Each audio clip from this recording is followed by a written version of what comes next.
Muy buenas tardes. Un saludo especial en nombre de la doctora Gloria Estela López Jaramillo, presidente del Consejo Superior de la Judicatura, de los demás magistrados que integran la corporación.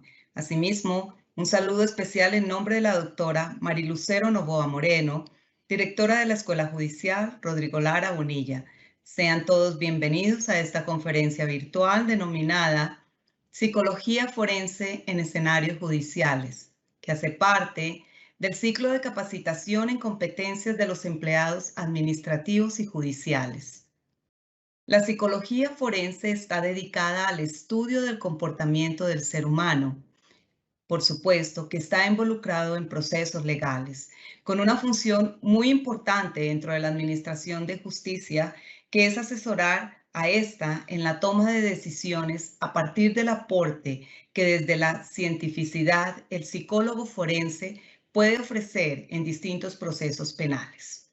Actualmente, muchos juristas desconocen la importancia y la utilidad de un procedimiento psicológico forense, como la evaluación, la asesoría, la refutación, la ilustración dentro de procesos como delitos sexuales, violencia intrafamiliar, feminicidios y homicidios, entre otros. La conferencia del día de hoy tiene como propósito abordar el tema de la psicología forense como aquella rama que aplica los principios e investigaciones generales de la psicología con el objeto de asesorar a todos nuestros funcionarios en los procesos judiciales. En otras palabras, el psicólogo forense se encarga de realizar peritajes, especialmente psicológicos, informes sobre la veracidad de los testimonios o incluso realizar valoraciones sobre las medidas legales que se han tomado y que no solo sirven como medios de prueba, sino también como elementos determinantes para llegar a decisiones justas y en derecho. El día de hoy tenemos el gusto de contar de nuevo con la doctora Natalia Gómez Bueno, psicóloga, candidata a doctora en ciencias forenses, especialista y magíster en psicología jurídica y forense, docente universitaria, coordinadora académica de la Red de Psicólogos Jurídicos y Criminólogos del Sur, y actualmente se desempeña como perito privado en psicología forense. Doctora Natalia Gómez Bueno, es un gusto tenerla con nosotros. Bienvenida, tiene el uso de la palabra. Buenas tardes para todos, los saludos de la ciudad de Medellín. Muchas gracias por la invitación a la doctora Marilucero Novoa, directora de la Escuela Judicial. Un saludo extensivo también a la doctora Gloria Estela López Jaramillo, presidenta del Consejo Superior, y a todos los servidores y servidoras judiciales y demás personas que se han conectado el día de hoy a esta videoconferencia. El día de hoy vamos a hablar sobre la psicología forense en escenarios judiciales y me permito compartir con ustedes las siguientes diapositivas. Vamos a iniciar con una pequeña definición de la psicología. Entendemos la psicología como una ciencia que se encarga de estudiar el comportamiento del ser humano. También tenemos conocimiento de que la psicología tiene distintas áreas de aplicación que de pronto son conocidas también por muchos de ustedes, como son la psicología clínica, la psicología social, la psicología organizacional, la psicología educativa y por supuesto la psicología jurídica y forense. Normalmente, o en estos escenarios judiciales, a veces se confunde el rol del psicólogo en distintas áreas de aplicación de la profesión. Normalmente conocemos o tenemos la referencia a la psicología clínica, que es la que comúnmente conocemos como la que realiza los procesos terapéuticos, en donde se establece una relación entre paciente y terapeuta, y muchas veces confundimos o podemos llegar a hacer asociaciones frente a que un psicólogo o cualquier psicólogo de estas distintas áreas puede tener un aporte en la justicia. Y vamos a darnos cuenta de que la psicología jurídica y forense tiene un manejo totalmente distinto que hace que su comprensión sea diferente y que la persona o el perito, el profesional que se encargue de trabajar en esta área debe contar con un conocimiento previo no solamente sobre la justicia, sobre las leyes, sino también sobre el manejo y el funcionamiento de la psicología forense pues, en estos escenarios judiciales. Entonces, vamos a conocer ahorita un poquito cómo se diferencia básicamente la psicología clínica de otras áreas y cómo estamos encontrando también en estos escenarios judiciales a veces profesionales que no cuentan con la competencia o el conocimiento para poder realizar labores en este contexto forense. Entonces, muchas preguntas que nos surgen o que le surgen a personas que apenas se encuentran en esos primeros conocimientos, esos primeros acercamientos sobre la psicología forense es ¿qué hace un psicólogo jurídico? ¿Qué hace un psicólogo forense? ¿O qué es un psicólogo forense? ¿Tiene alguna relación con los muertos? Es lo que muchas veces nos dicen. Entonces, vamos a tratar como de aclarar un poco ese panorama y poder identificar cuáles son nuestras funciones dentro de la Administración de Justicia, en qué momento nos pueden requerir y qué opciones o qué alternativas también de procedimientos podemos ofrecer dependiendo de las necesidades de cada caso. La psicología forense pues tiene un abordaje bastante amplio en todas las áreas del derecho, pero acá nos vamos a enfocar un poco en la psicología, perdón, en el derecho penal, sobre todo en los delitos sexuales, porque es la que más demanda pues se obtiene y es la que más solicitudes nosotros recibimos. Entonces nos van a surgir preguntas como ¿qué hace un psicólogo jurídico? ¿En qué se diferencia de otros psicólogos? Y pues vamos a ir respondiéndolo poco a poco.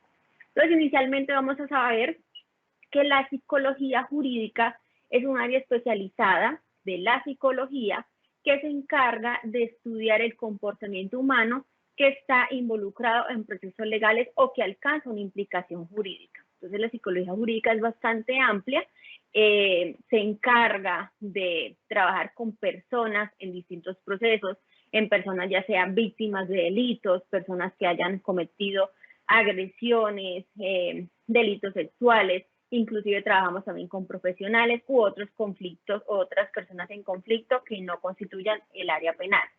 La psicología jurídica es bastante amplia, no solamente se dedicaría, como la psicología forense, ya lo vamos a ver más adelante, a la asesoría específica a la Administración de Justicia para la toma de decisiones, sino que puede realizar también procesos de asesoramiento, de prevención de la delincuencia, de programas también preventivos, de acompañamientos a víctimas en distintos procesos también. Entonces, la psicología jurídica es bastante amplia, pero dentro de la psicología jurídica hay muchas áreas de aplicación. Entonces encontramos la psicología del testimonio, que también es bastante reconocida en todo lo que está relacionado con poder evaluar los criterios de realidad, los criterios de validez de una declaración, cuando un testimonio puede ser confiable o no, cuando un testimonio puede estar distorsionado o pueden haberse implantado falsas memorias a partir de la sustracción de información de manera inadecuada.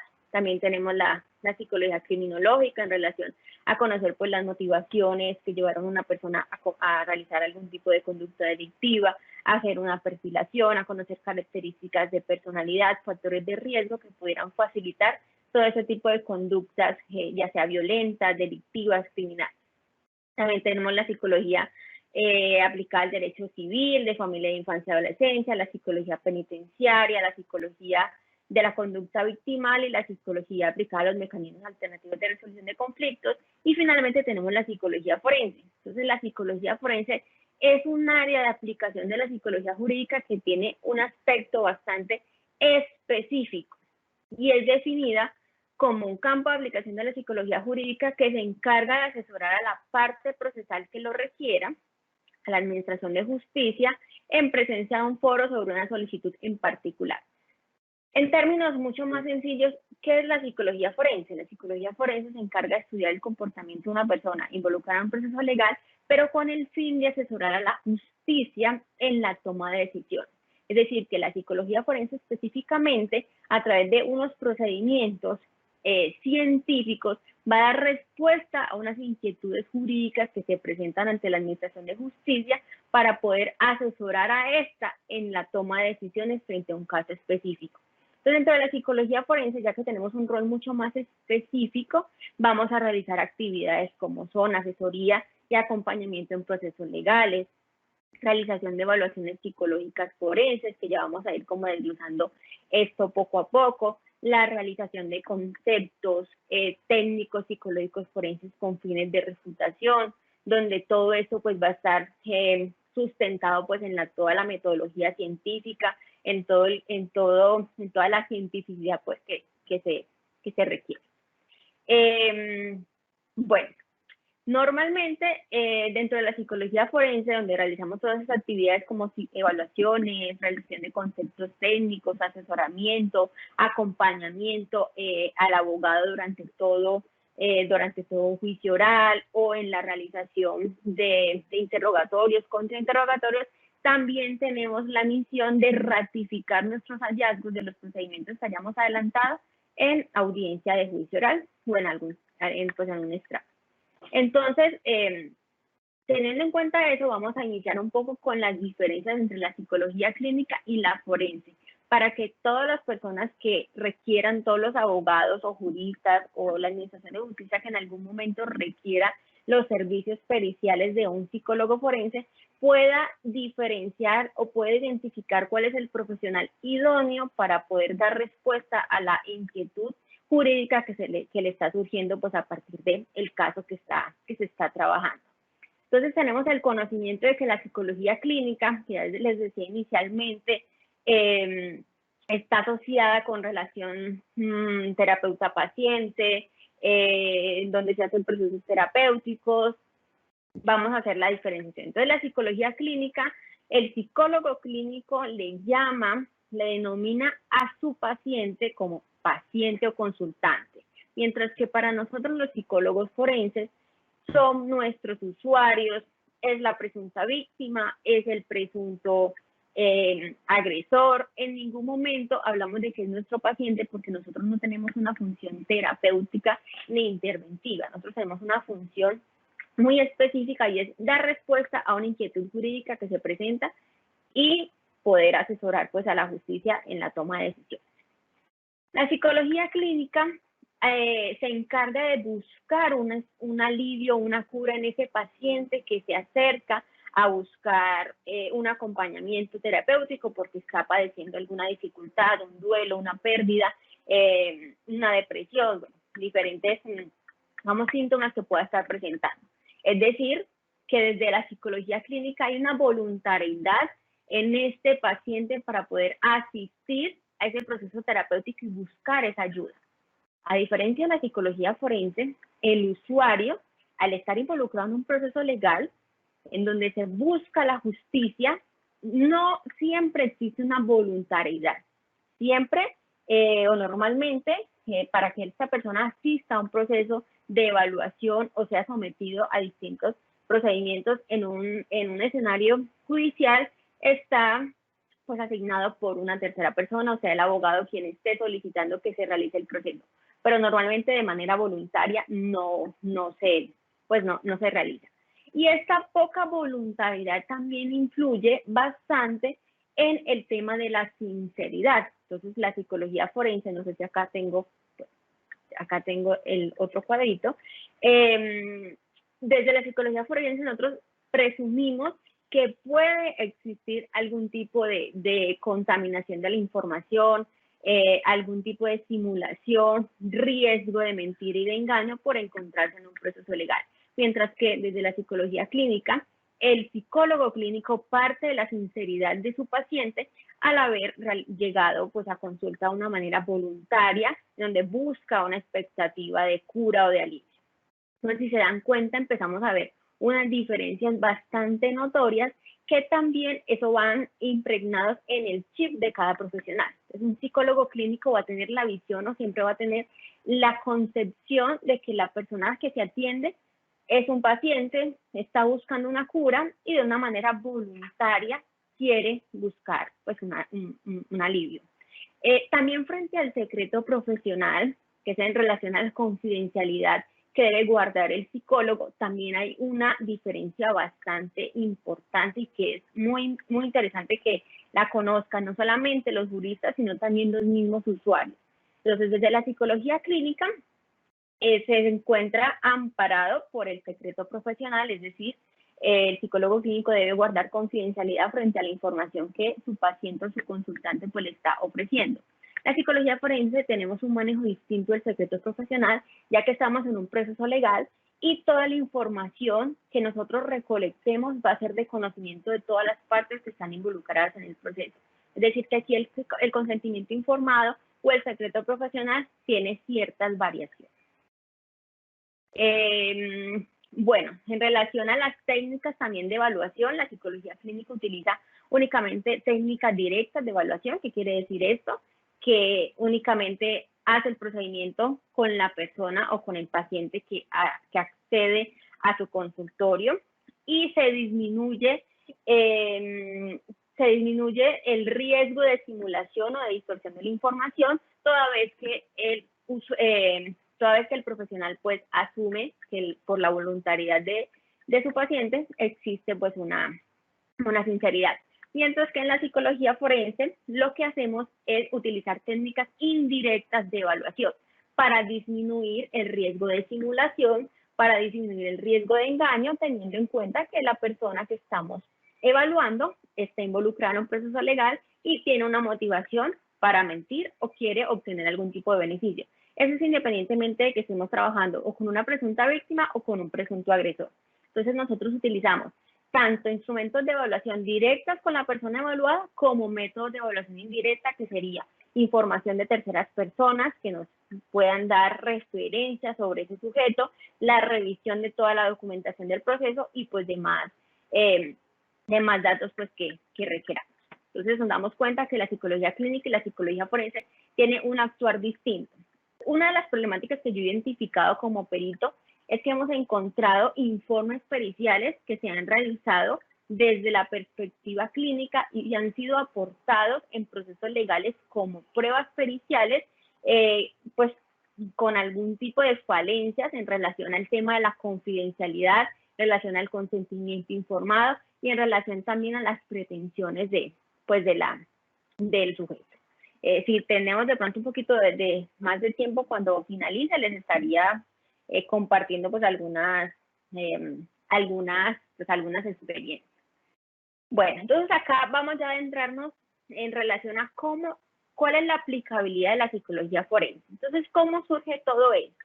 Tenemos un caso o un abogado tiene un caso, podemos hablar de un delito sexual, podemos hablar de una violencia intrafamiliar, un delito sexual en menor de 14 años, y existe un problema jurídico o una inquietud jurídica que el abogado necesita resolver, que puede hacer inferencias frente a lo que quiere encontrar, pero necesita una base científica para poder corroborar o para poder aportar en el proceso y hacerlo más sólido. Entonces surgen esas preguntas.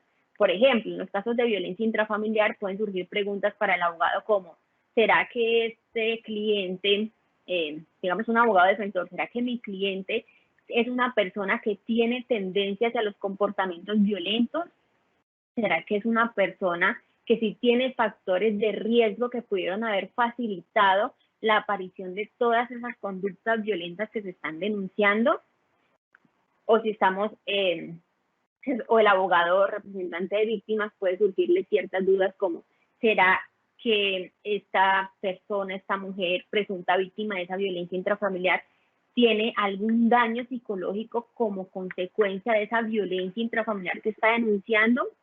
¿Será que esta persona que está denunciando como presunta víctima de violencia intrafamiliar tiene alguna motivación para denunciar, algún otro tipo de motivación? ¿Será que esta persona puede estar mintiendo? ¿Será que esta persona puede estar exagerando los síntomas que está refiriendo? Entonces, todas estas preguntas van a surgir el abogado y necesita un experto quien lo ayude a resolver. En los casos de delitos sexuales, que ya vamos a ir desglosando pues los roles del psicólogo forense, tendríamos preguntas o se le pueden surgir al abogado cuestionamientos frente a, ¿será que este niño, presunta víctima de un delito sexual, su declaración es creíble, su declaración es confiable? ¿Será que esa entrevista forense que se realizó bajo el protocolo SATAC en la Fiscalía General de la Nación contiene errores o es una entrevista realizada de manera apropiada? ¿Será que se siguieron las etapas del protocolo como lo sugieren los autores o hubo algún tipo de error que pudo haber infundado alguna falsa memoria en ese mismo? Dudas que pueden surgir.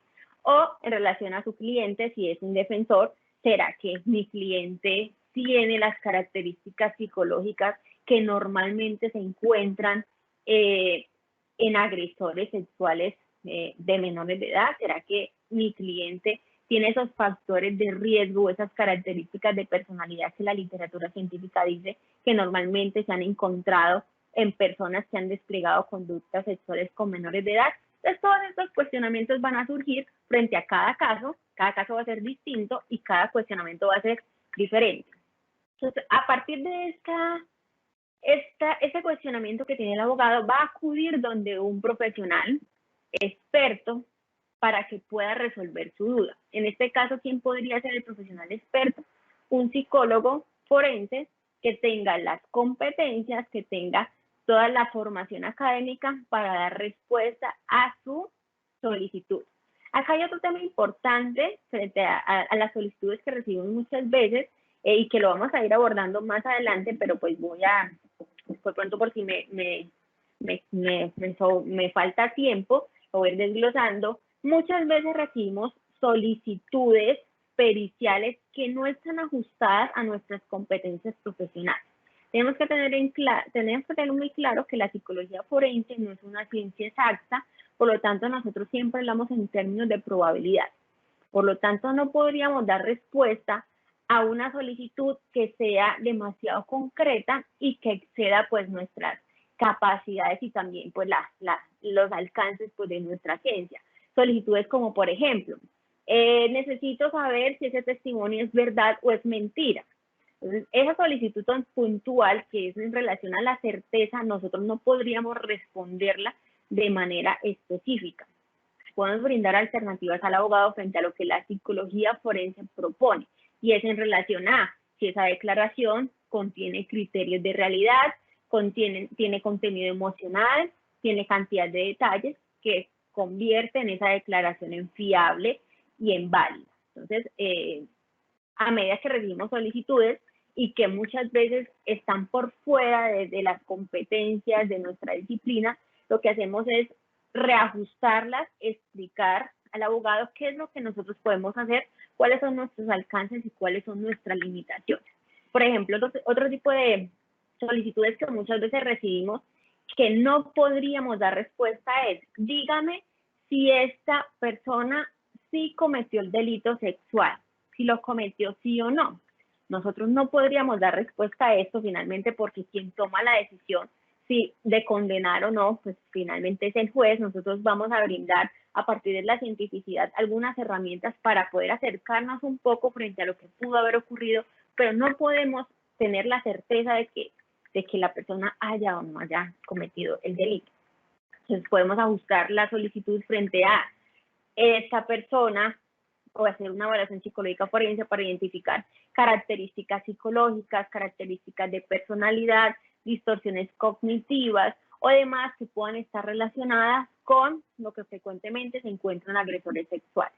Entonces, si nosotros hacemos un procedimiento de evaluación donde identificamos que un sujeto no tiene características psicológicas que frecuentemente se han encontrado en agresores sexuales, no hay factores de riesgo, no hay distorsiones cognitivas, aparentemente es una persona que que su funcionamiento está dentro del rango de lo normal, yo no puedo dar respuesta de que la persona no cometió el delito. Mi respuesta o mi informe va a estar enfocado con la persona evaluada no tiene ningún factor de riesgo que pueda facilitar o que pueda estar asociada con las que frecuentemente se encuentran en agresores sexuales. ¿Qué le estoy diciendo con esto al juez o qué le estoy diciendo con esto a la Administración de Justicia? Que probablemente esa persona se encuentre dentro del rango de la normalidad y eso hace menos probable que haya cometido el hecho, pero nunca estamos hablando en términos de certeza. Eso es importante que los abogados lo sepan porque a veces recibimos solicitudes que no podríamos responder y que a veces de pronto por ese mismo desconocimiento se genera como esas dificultades con los abogados frente a esta comprensión y muchas veces esas inconformidades, como pero si usted es un perito, ¿por qué no me puede decir a mí si sí cometió el delito o no? Entonces, haciendo, digamos, recopilación de toda esta información, transmitiéndole esos conocimientos al juez, podemos reajustar esas solicitudes y que estas solicitudes ya queden totalmente ajustadas pues, a lo que nosotros podríamos ofrecer. Entonces, a partir de eso, volvemos a lo que estábamos diciendo. Surge el problema jurídico, que es la pregunta o la duda que quiere resolver el abogado acude a este psicólogo experto, se ajusta la solicitud y el perito, a partir de los procedimientos que puede ofrecer, resuelve esa duda. A partir de ese informe, que es el resultado pues, del procedimiento adelantado, donde se va a dar respuesta a esa inquietud jurídica, el abogado lo va a utilizar en el proceso como una ficha clave, como una ficha pues, para terminar de complementar su rompecabezas y poder aportar pues, en el proceso que esté adelantando. Normalmente, pues en los casos penales, estos informes se convierten en un medio de prueba al ser ratificados pues, en una audiencia de juicio oral. Bueno, ¿cuáles son las diferentes actividades que tiene el psicólogo forense? ¿O cuáles son esos roles del psicólogo forense que tenemos dentro de la Administración de Justicia? Uno de los roles que me parece que son bastante importantes es el de asesor. El perito o el psicólogo forense como asesor puede asesorar, como su nombre lo dice, al abogado, ya sea en la etapa preliminar del caso o en alguna etapa específica. Por ejemplo, si estamos frente a un caso, un presunto delito sexual, donde se tienen muchos vacíos, se tienen muchos interrogantes y el abogado no sabe cómo armar su teoría del caso o no sabe cuáles son los elementos que puede reunir para poder defender, o en el caso de la fiscalía o en el caso de todos los profesionales que trabajan con la presunta víctima, cuáles son los procedimientos adecuados. Se puede asesorar con un psicólogo forense para que se pueda construir cuál es la metodología apropiada y pertinente en cada caso a seguir. Podemos asesorar también durante todo el proceso. Podemos informarle al abogado, mire, teniendo en cuenta la documentación que usted me aportó, sugiero que se pueda adelantar un proceso de evaluación psicológica forense con su cliente, o le sugiero que se pueda adelantar un proceso de refutación en donde podamos identificar errores de la parte contraria que puedan comprometer pues, la validez de esos procedimientos. O se le asesora dependiendo pues, la necesidad del caso. También podemos tener un acompañamiento durante el interrogatorio o el contrainterrogatorio.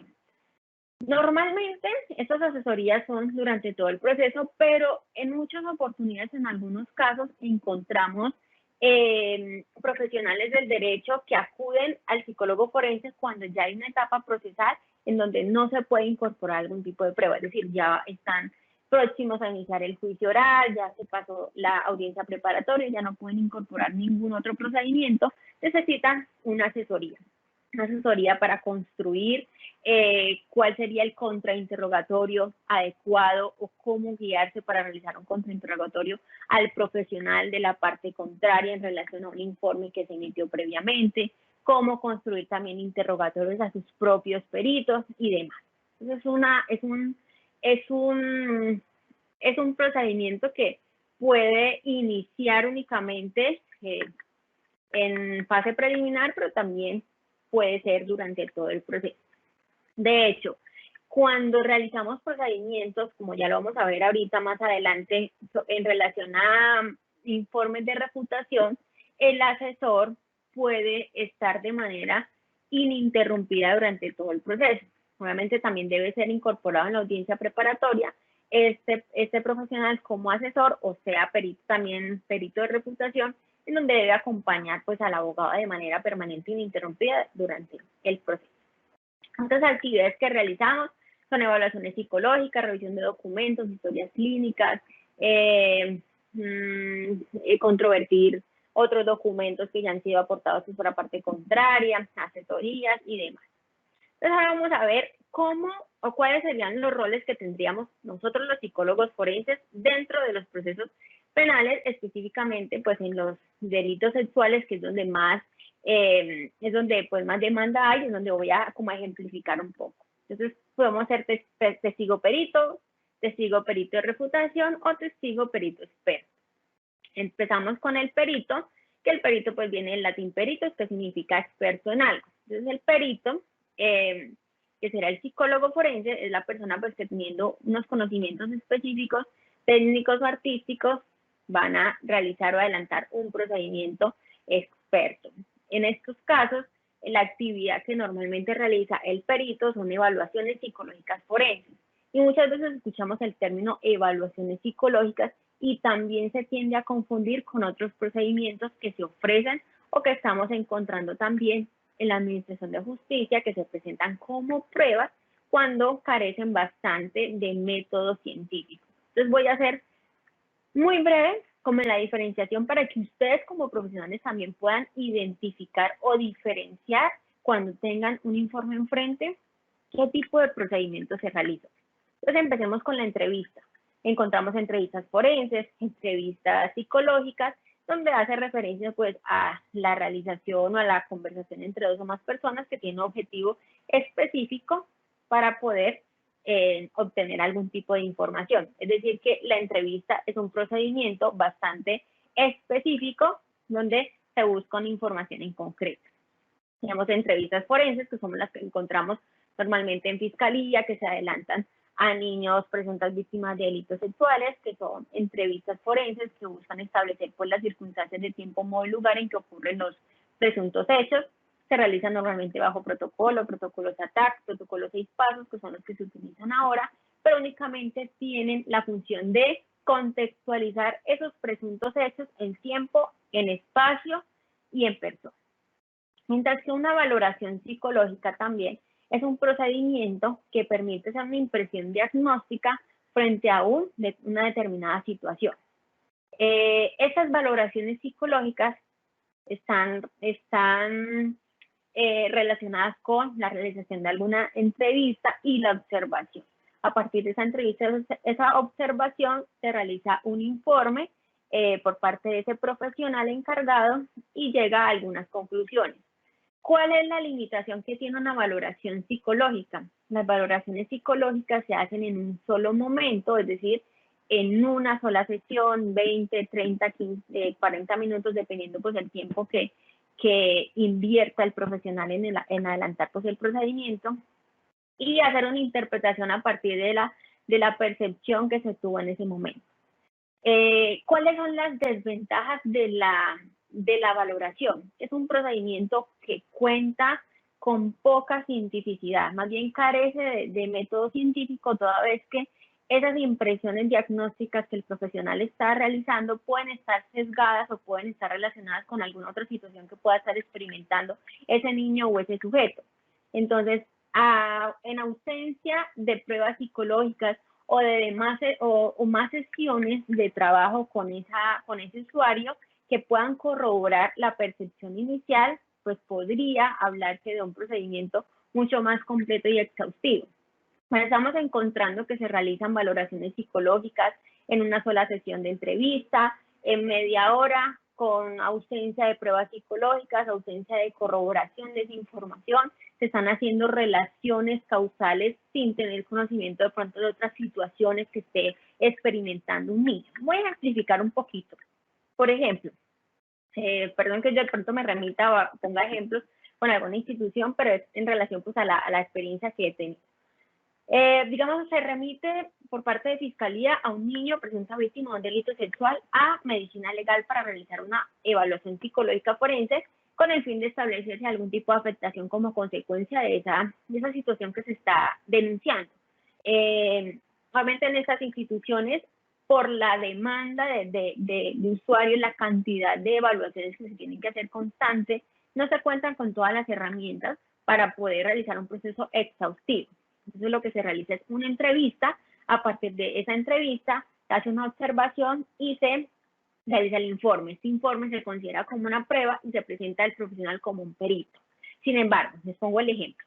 Si tenemos un niño de 8 años, 9 años, 10 años, que pues, su familia, su madre ha denunciado un presunto delito sexual, este niño es llamado a entrevista forense en fiscalía, luego lo remiten a medicina legal para realizar la evaluación psicológica, la valoración psicológica, y resulta que este niño de pronto en el colegio está experimentando situaciones de bullying, o está perdiendo el año, o en su casa los papás se están separando. Es decir, que hay otras situaciones de manera simultánea que le están generando algún tipo de malestar. Pero si yo como profesional solamente me enfoco en indagar por ese delito, ese presunto delito que se está denunciando, y dejo de un lado otras situaciones de las esferas de vida de este niño, puede incurrir en un error, puede estar relacionando lo que yo observo de esa ansiedad, de esa sintomatología, con ese delito y puede que responda a otra situación. Puede que la ansiedad que esté manifestando el niño pueda estar asociada con el mismo estrés de estar sometido a una entrevista o que acaba de llegar del colegio y le acaban de dar una mala noticia de que perdió un examen y como perdió un examen sabe que de pronto lo van a castigar en su casa y eso le genera una ansiedad. Ahora estamos encontrando que estas valoraciones muchas veces se están centrando solamente en el hecho investigado y se está dejando por fuera las otras esferas de funcionamiento en las que los seres humanos se involucran, que es la esfera social, la esfera académica, la esfera de pareja, la esfera personal y demás. Entonces, muchas veces encontramos esos errores. Entonces, ¿cuál es la dificultad que tiene la valoración psicológica? Que es un procedimiento que carece de cientificidad, que no tiene forma de corroborar si esa percepción inicial es real o si puede estar asociada a otra. Otro ejemplo que yo pongo siempre es, el día de hoy nos estamos viendo, muchos me están conociendo por primera vez, es decir, que el día de hoy se van a llevar una impresión mía, una impresión buena, una impresión mala, pero es la impresión que se van a llevar inicialmente. Es su impresión diagnóstica. Si ustedes no me vuelven a ver, se van a quedar con esa impresión. Por lo tanto, esa impresión puede que sea cierta o puede que haya estado de pronto sesgada por las condiciones en las que se dio la conferencia, por las condiciones ambientales, por demás. Pero si de pronto tienen la oportunidad de estar en otras conferencias o conocerme, podrían ratificar esa percepción que tuvieron el día de hoy o pueden cambiarla. Entonces, a eso yo me refiero y quiero hacer como esa analogía. Cuando una valoración psicológica, un procedimiento se adelanta únicamente en una sesión, van a existir muchas falencias y muchos sesgos que pueden comprometer la fiabilidad de ese procedimiento. Y una de esas es que al existir ausencia de pronto de herramientas de información, de complementación de información, vamos a incurrir en el error de que estamos realizando una interpretación subjetiva. Y esa interpretación puede estar sesgada por las situaciones que normalmente o que anteriormente pues les referí, que van a estar asociadas con las esferas de vida. Mientras que una evaluación psicológica forense es un procedimiento totalmente completo y exhaustivo que permite no solamente tener técnicas directas de evaluación, sino también técnicas indirectas. Creo que se los dije cuando hablábamos de las diferencias entre la psicología jurídica y la psicología clínica. Entonces, dentro de una evaluación psicológica vamos a hacer un proceso totalmente exhaustivo, tiene una preparación inicial, un proceso de planeación donde identificamos las necesidades del caso, conocemos quién es la persona a la que vamos a evaluar, hacemos todo un plan metodológico que se ajuste a esas necesidades del caso, quién es la persona, la edad, qué nivel socioeconómico tiene, qué nivel de escolaridad tiene, para así ajustar los instrumentos, los protocolos que vamos a utilizar y así minimizar ese margen de error. Estas evaluaciones psicológicas son exhaustivas, por lo tanto no tiene un límite de tiempo para adelantar. Es ahí donde existe pues esa diferencia con la valoración y que muchas veces en las instituciones está estos limitantes, que no se cuenta con ese tiempo ilimitado para poder complementar o para poder recolectar la información durante 7, 8 sesiones o lo que considere el profesional. Entonces la evaluación sí permite que este procedimiento sea totalmente exhaustivo, que se cuente con herramientas de evaluación psicológica, no solamente entrevistas, 1, 2, las que sean necesarias, sino que también propone la realización o la aplicación de pruebas psicológicas forenses que estén ajustadas con lo que necesitamos encontrar, lo que necesitamos medir. Esas pruebas psicológicas son estandarizadas, son validadas y lo que va a permitir en el informe es que esa percepción y todo lo que nosotros como profesionales estamos identificando lo podamos sustentar y lo podamos corroborar con la ciencia. Aparte de eso, también en la evaluación psicológica vamos a utilizar fuentes complementarias de información, es decir, entrevistas colaterales a terceras personas que nos puedan dar referencia, que nos puedan dar información, que nos puedan complementar la información que ya hemos obtenido o que nos den información que no teníamos. Entonces, la evaluación psicológica es un procedimiento totalmente completo, totalmente exhaustivo, y se considera que es el procedimiento que se acerca a lo que la justicia necesita saber, porque una evaluación psicológica puede ser mucho más concluyente, teniendo en cuenta de que está basada en el método científico, donde vamos a soportar nuestros hallazgos con lo que la literatura científica nos dice, donde vamos a utilizar pruebas psicológicas que nos permitan a nosotros corroborar lo que estamos observando, y no únicamente que esté basado pues en mi percepción como profesional, sino que sea un conglomerado de herramientas que permitan un trabajo bastante sólido.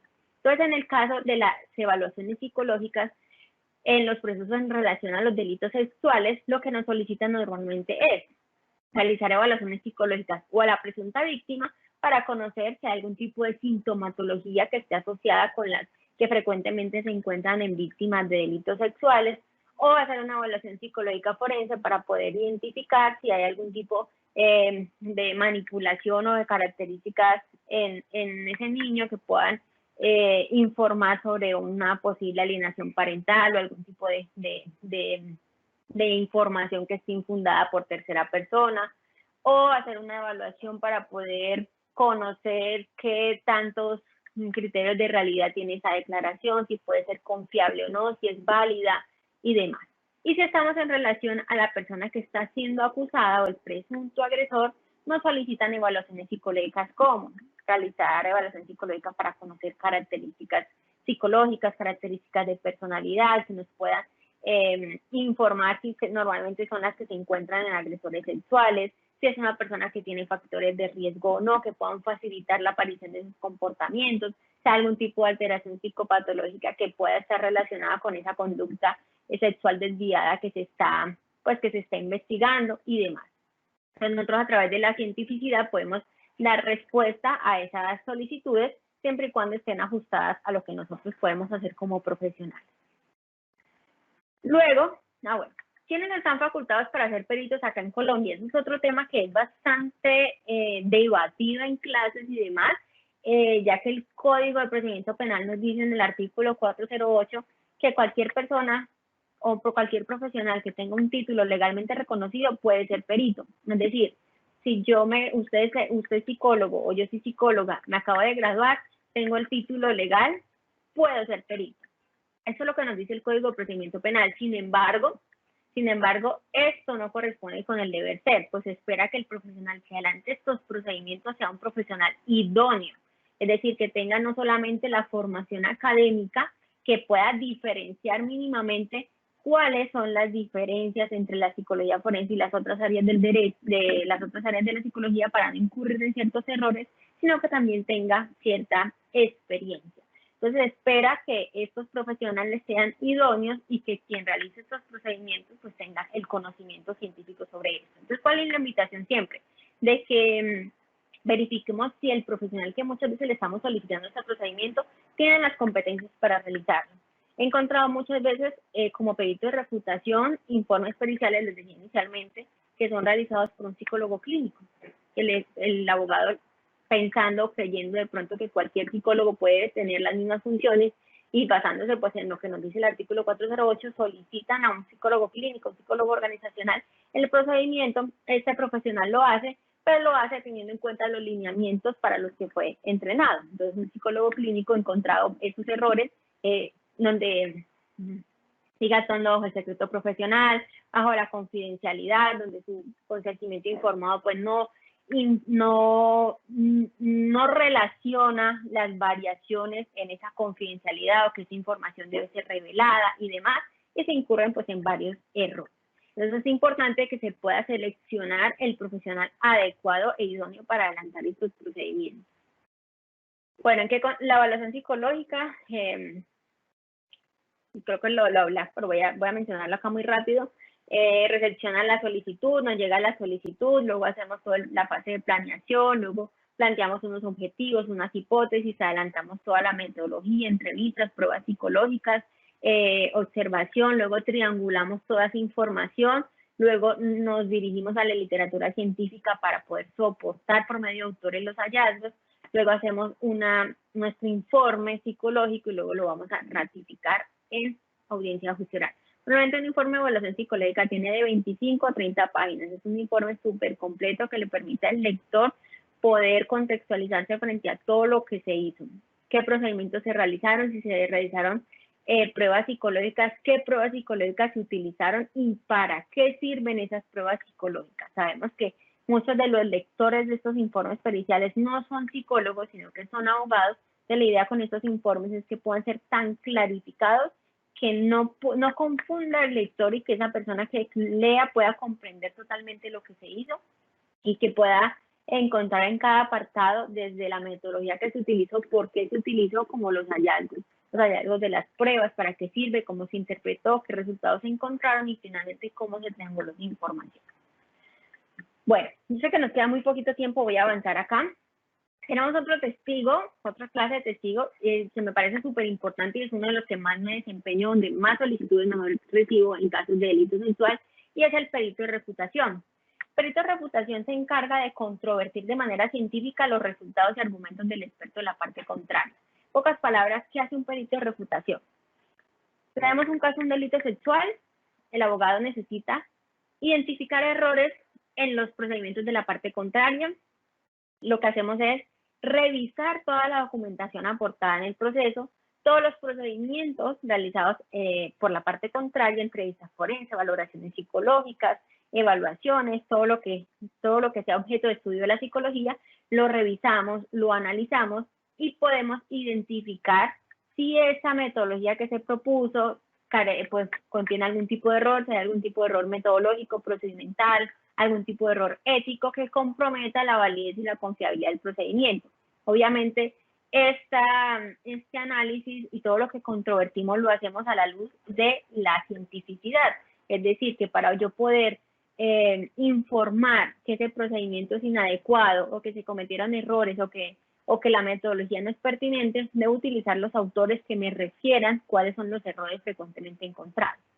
Entonces, me parece bastante útil la refutación porque permite ampliar el panorama a la justicia, sobre todo a los jueces, sobre dos perspectivas de un mismo caso. Es decir, normalmente encontramos que, por ejemplo, Fiscalía realiza una entrevista forense, muchas veces con esta entrevista forense se dictan medidas de aseguramiento y no existe algún otro tipo de pruebas. Muchas veces no se realiza valoraciones psicológicas ni demás, solamente la entrevista forense. Esa entrevista forense, que hablábamos que es una entrevista de hecho, le permite pues a la Administración de Justicia saber qué, cómo y dónde pasaron esos supuestos hechos. Si ampliamos el panorama al juez, en donde revisemos esa entrevista forense, revisemos esa grabación de esa entrevista forense, revisemos ese protocolo, esa metodología, podríamos identificar si hubo algún tipo de falencia o error que le reste validez a ese procedimiento. Por ejemplo, que encontremos que el protocolo que se utilizó fue el protocolo SATAC, pero se omitieron 3 etapas y la edad del niño era de 5 años y no debían haberse omitido. ¿Por qué no se debían haber omitido? Obviamente todo eso se sustenta bajo la literatura científica. Que se encuentran preguntas que son demasiado sugestivas, que se le sugiere información al niño y que posiblemente esa información, esas respuestas que está brindando el niño puede estar distorsionada y no sean el resultado de la evocación de un recuerdo genuino, sino que sea infundado o que haya sido una falsa memoria por esa información que se le está brindando en ese momento. Al hacer preguntas como, ¿tú recuerdas si también, aparte de tocarte tu cola, también te tocó tu pechito? ¿Tú recuerdas si también te hizo esto, si también te hizo lo otro? Este tipo de preguntas se consideran que distorsionan la información y el recuerdo y por eso se generan muchas veces las falsas memorias.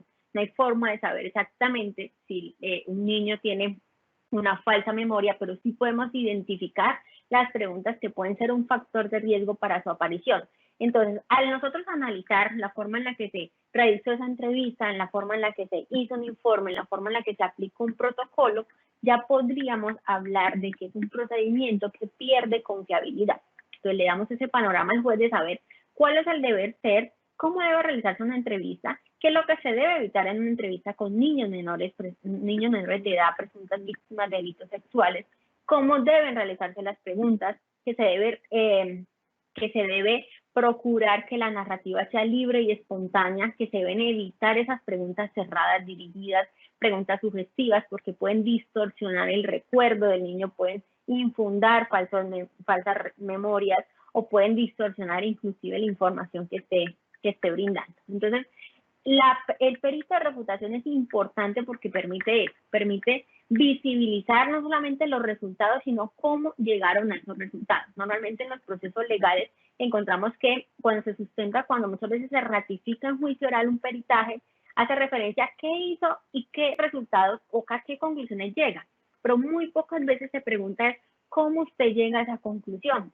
Entonces, normalmente esto no se va a decir en una audiencia. No, yo le hice preguntas cerradas, le hice preguntas demasiado sugestivas para que me diera más información porque es que el niño no estaba brindando información. Eso no se va a decir, simplemente se va a llegar a la conclusión. El niño fue espontáneo, fue bastante coherente y demás. A ratificar eso en juicio oral, muchas veces no se expone la grabación y pues el juez se queda con la palabra de ese profesional confiando en su profesionalidad. Cuando tenemos un perito de refutación, permite identificar o más bien permite visibilizar cuál fue el procedimiento que se realizó para llegar a esa conclusión que el profesional manifestó o que el investigador. Entonces ahí es donde empezamos a visibilizar o identificar todas esas falencias y esos errores que le permiten al juez crearse esa duda frente a el procedimiento estuvo bien realizado o no, y lo obliga muchas veces a instruirse, a leer y a revisar nuevamente la entrevista y demás para poder tomar unas decisiones mucho más objetivas. Entonces estos procedimientos son muy útiles, son bastante importantes, son muy necesarios, sobre todo en los procesos de delitos sexuales, donde se habla de actos sexuales, donde no hay ningún tipo de evidencia física y únicamente la declaración del menor de edad se convierte como un medio de prueba. Se debe revisar muy bien y tener el cuidado no solamente de saber cómo se entrevista, sino qué preguntas se le hacen a estos niños. Entonces espera que quien adelante estos procedimientos sea una persona que tenga las competencias y todos los conocimientos sobre la realización de entrevistas adecuadas, porque de una entrevista realizada de manera inadecuada se puede distorsionar toda esa información, inclusive se puede generar un falso recuerdo y va a ser mucho peor para el niño y va a perder totalmente validez.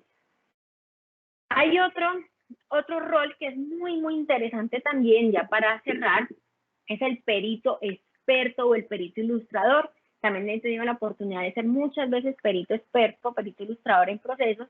Es muy desconocido para algunos abogados, no tienen mucho conocimiento frente a este, pero le permiten informar a la audiencia sobre el grado de desarrollo de una ciencia. Voy a hablárselos en términos muy concisos para que sea más comprensible. Por ejemplo, tenemos un proceso de un niño presunta víctima de un delito sexual que denuncia el hecho cuando tenía la edad de 9 años. La denuncia se pone a la edad de 9 años, le hacen entrevista forense a la edad de 9 años, pasa el tiempo y le asignan valoración psicológica a la edad de 15 años. Este caso es real. 5 años, casi 6 años después. Bueno, no sé por qué, pero se dilató bastante el proceso y en el año 2020, en enero, le hacen la valoración psicológica. Esta valoración psicológica, pues ya la niña tenía 15 años, ya era una adolescente, ya había tenido encuentros sexuales, ya tenía mucha experiencia en relación a esos temas, ya había tenido varias parejas sentimentales, bueno, tenía más conocimiento frente a la sexualidad que a la de 9 años. Entonces, que le hacen la valoración psicológica y pues la perito identifica que hay una alteración en el desarrollo psicosexual, bueno, y demás referencias que ya acá en relación al tiempo, y es una situación preocupante ahora que los delitos sexuales no van a prescribir, entonces es muy probable que se tomen testimonios después de mucho tiempo de la ocurrencia de esos supuestos eventos. Vamos a encontrar que estas declaraciones van a perder fiabilidad. ¿Por qué? A mayor paso del tiempo hay un mayor olvido inicialmente. La curva del olvido cumple una función bastante importante en nuestra memoria y es que vamos olvidando ciertos detalles o vamos incorporando nuevos detalles por la experiencia que podemos tener por las experiencias incluso en relación a la sexualidad, infundamos, digamos, comentarios de terceras personas. Es normal que nosotros nos suceda algo y al momento de nosotros evocar ese recuerdo, compartirlo con otra persona, esa otra persona puede darnos su opinión, puede darnos su perspectiva y muchas veces la podemos incorporar en nuestra memoria, la podemos codificar y posiblemente al evocar nuevamente esa situación ya no solamente vamos a hablar de lo que nosotros interpretamos, percibimos, sino también vamos a incorporar la percepción de otros. Dependiendo también de nuestras experiencias, pues vamos a alimentar todas esas situaciones de aprendizaje y demás, lo que genera que al momento de que pase mucho tiempo, varios años, y evoquemos ese recuerdo, tengamos que brindar una declaración, ya es una declaración que pierde fiabilidad. Y cuando yo digo pierde fiabilidad no quiere decir que ya no sea cierto o no, que sea o no sea cierto. No tendríamos forma de saber si sí o no, pero ya va a ser una información que está contaminada. Es una información que es una persona que estuvo expuesta a vivencias, que estuvo expuesta a experiencias de aprendizaje, en relación al entorno sexual, ya estuvo expuesta a la contaminación de otras personas frente a los hechos. Entonces ya la información no va a ser totalmente genuina. Es muy probable que vayan distorsiones, que esté contaminado y que esté alterada toda esa información. Entonces, un perito experto puede ilustrar a esa audiencia frente a cómo la memoria se afecta con el paso del tiempo, cómo una declaración pierde fiabilidad cuando la declaración se obtiene 5 años después de la ocurrencia de los hechos, cómo se puede infundar una falsa memoria cuando se hacen preguntas demasiado específicas o se le sugiere información al niño, al adolescente. Entonces, cuando tenemos procesos en donde no vemos muy viable realizar una refutación porque no tenemos toda la documentación, no hay mucha información, yo sugiero que el perito experto pueda ilustrar a la audiencia sobre el tema. No se va a pronunciar directamente sobre el caso, pero sí va a permitir ilustrar. Por ejemplo, he tenido un caso, ya para cerrarles, en donde ocurrió un homicidio. De este homicidio, la única persona que fue testigo se encontraba bajo los efectos del alcohol. Cuando le hicieron la entrevista, la primera entrevista no tenía ningún recuerdo, estaba totalmente nublado, no recordaba nada. Continuó el proceso. Después de 2 años, la persona manifestó haber recordado hasta el último detalle. Entonces, en ese caso, he actuado como perito experto para informar cuál es la probabilidad de que una persona después de 2 años y que estuvo en estado de embriaguez pueda recordar con exactitud los hechos. Cómo los procesos cognitivos, que son la atención, la memoria, la percepción, se pueden ver alterados cuando una persona se encuentra bajo los efectos de algún tipo de sustancia psicoactiva. Cómo funciona la memoria y cómo esa memoria se va distorsionando con el paso del tiempo. Entonces, acá como peritos expertos podemos ilustrar sobre un tema que esté relacionado con el caso y que permita resolver ciertas dudas sobre lo ocurrido. Y así de esa forma, pues el abogado pueda ya utilizarlo posteriormente en sus alegatos de conclusión para probar pues lo que es su teoría del caso. Finalmente, pues los psicólogos forenses, el foro viene de foro, necesitamos que un psicólogo forense no solamente se acredite como profesional, sino que podamos tener unas buenas habilidades comunicativas y argumentativas para poder ratificar nuestros informes en audiencia de juicio oral y ser creíbles y tener todo el conocimiento no solamente teórico, sino práctico para poder desarrollar nuestros argumentos y poder defenderlos también en el juicio. Tener un buen manejo teórico, tener una muy buena actitud y seguridad. Entonces, con esto, yo creo que doy por terminada pues la conferencia, voy a pasar acá a las conclusiones. La idea era pues resumir de una manera muy concreta en qué momentos o qué procedimientos el psicólogo forense ofrece en determinados casos penales, específicamente en los delitos sexuales. Como conclusiones, la psicología forense permite inicialmente a la justicia tomar decisiones un poco más objetivas. a partir de todos esos procedimientos que nosotros ofrecemos que son basados en el método científico, es decir, no solamente en la percepción como profesionales, sino que vamos a estar soportados en lo que la cientificidad nos dice y con instrumentos que nos permitan a nosotros corroborar todos esos hallazgos. Otra conclusión a la que les traigo es que aunque la psicología no es una ciencia exacta y no nos podemos pronunciar frente a la ocurrencia o no de unos hechos, por medio de un procedimiento exhaustivo de trabajo podemos dar respuesta a las inquietudes jurídicas que se presentan y así poder aumentar o disminuir la probabilidad de que del hecho denunciado. Lo que les decía inicialmente, yo no puedo responderle al abogado, esa persona sí cometió un delito sexual o no, pero si encuentro que es una persona que no tiene ninguna característica psicológica ni ningún factor de riesgo y que todo se encuentra dentro de lo normal, no hay distorsiones cognitivas, no hay alteraciones psicosexuales ni demás, yo no estoy diciendo que no cometió el delito, pero hay menos probabilidades de pronto que se hable de una posible realización porque no cuenta con las características psicológicas. Entonces espero que agradezco pues a todos los asistentes a esta capacitación. Ahora le doy de nuevo pues la palabra a la doctora Mónica Cuellar para pues las preguntas que de pronto surjan de toda esta conferencia. Entonces espero que todo el conocimiento que les haya transmitido el día de hoy les sea útil en su vida profesional y puedan ya tener el conocimiento mucho más específico frente a lo que pueden solicitar de un psicólogo forense en un proceso penal. Muchísimas gracias, doctora Natalia. Y vamos al fragmento de preguntas. La primera, ¿cuál es la pertinencia de la incorporación de peritajes psicológicos forenses realizados por profesionales expertos en el contexto legal?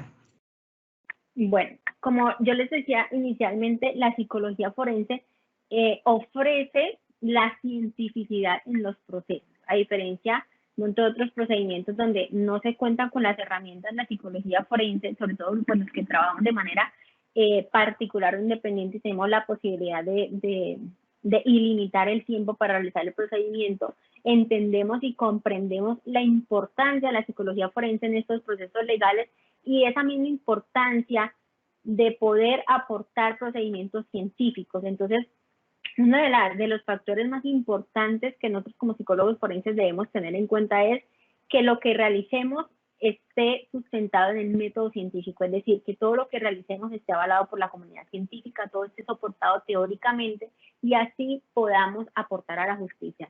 Tengamos en cuenta que, a diferencia de otras áreas de la psicología, lo que nosotros hacemos como psicólogos forense permite a la justicia asesorarse en la toma de decisiones, es decir, que lo que hacemos nosotros va a tener una implicación legal, por lo tanto, nuestro procedimiento tiene que ir al alcance de lo que la psicología o lo que el derecho nos está pidiendo. Entonces, en este caso, la importancia es ofrecer procedimientos totalmente confiables y que estén soportados en el método científico, que no estén basados en la percepción del profesional o que podamos aportar procedimientos que sean insuficientes en información, sino que puedan ser concluyentes. Y esta misma premisa nos lo da el soporte científico, que es poder aportar procesos con pruebas psicológicas que estén validadas y estandarizadas, poder realizar una serie de entrevistas para poder corroborar información, poder utilizar protocolos adecuados o entrevistas que se ajusten pues, a las necesidades del caso, poder complementar esa información con fuentes de referencia de terceras personas, poder conocer muy bien la carpeta y todos los procesos que pues, se han derivado pues, del caso. Entonces, eso sería la importancia. Siguiente pregunta. ¿Cualquier psicólogo puede emitir un dictamen pericial? Bueno, como también hablábamos ahorita, aunque el Código de Procedimiento Penal nos dice cualquier psicólogo que tenga el título legalmente establecido puede ser perito. Entonces, técnicamente, cualquier psicólogo podría ser perito. Sin embargo, se espera que este profesional sea idóneo, no solamente tenga la formación académica, sino que tenga las competencias y tenga la experiencia para poder realizar procedimientos que tengan estas implicaciones legales y que puedan aportar a la justicia. Y volviendo al tema que les refería en varias ocasiones, estamos encontrando profesionales que no están entrenados en el área forense, pero que se están vinculando al área están vinculando a los procesos legales y que sus procesos están conteniendo bastantes errores. Entre esos encontramos psicólogos clínicos que están ejerciendo como psicólogos forenses, pero que en su ejercicio aún actúan bajo la psicología clínica, aún actúan con métodos directos de evaluación, aún actúan sin la aplicación de pruebas psicológicas y también lo que hablábamos del secreto profesional. Entonces, la respuesta sería cualquier profesional sí podría ser perito, de acuerdo a lo que nos dice el Código de Procedimiento Penal, pero deberíamos tener también la responsabilidad cada profesional y saber cuáles son nuestros alcances y limitaciones, cuáles son los conocimientos que tenemos y hasta dónde podríamos llegar. Se espera que este profesional sea totalmente idóneo y tenga el conocimiento. Y lo mismo para la selección. Muchas veces los juristas desconocen esto, los abogados desconocen como las diferencias entre la psicología, las áreas de la psicología, y consideran que cualquier psicólogo podría adelantar el procedimiento. Entonces, una buena elección por parte del abogado frente a qué profesional, revisar de pronto la trayectoria del profesional, de que pueda adelantar un procedimiento que sea válido, que sea confiable y que pueda aportar a la justicia, pues es lo que se espera en estos casos. Última pregunta, doctora, acá del chat. ¿Cómo influye el tiempo en la declaración de una presunta víctima de un delito sexual?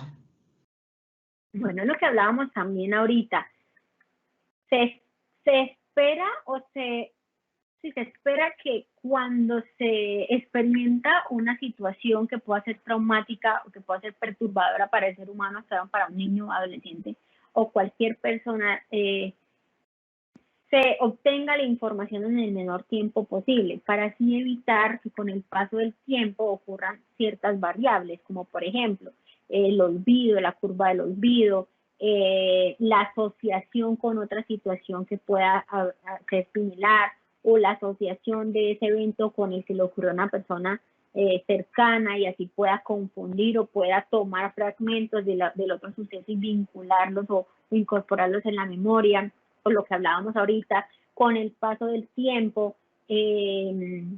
las experiencias de aprendizaje, las experiencias sexuales, la vinculación con otras personas, la información que recibimos de terceras personas frente a los comentarios de lo sucedido, pueden influir en el relato que posteriormente esa persona o ese niño nos vaya a revelar.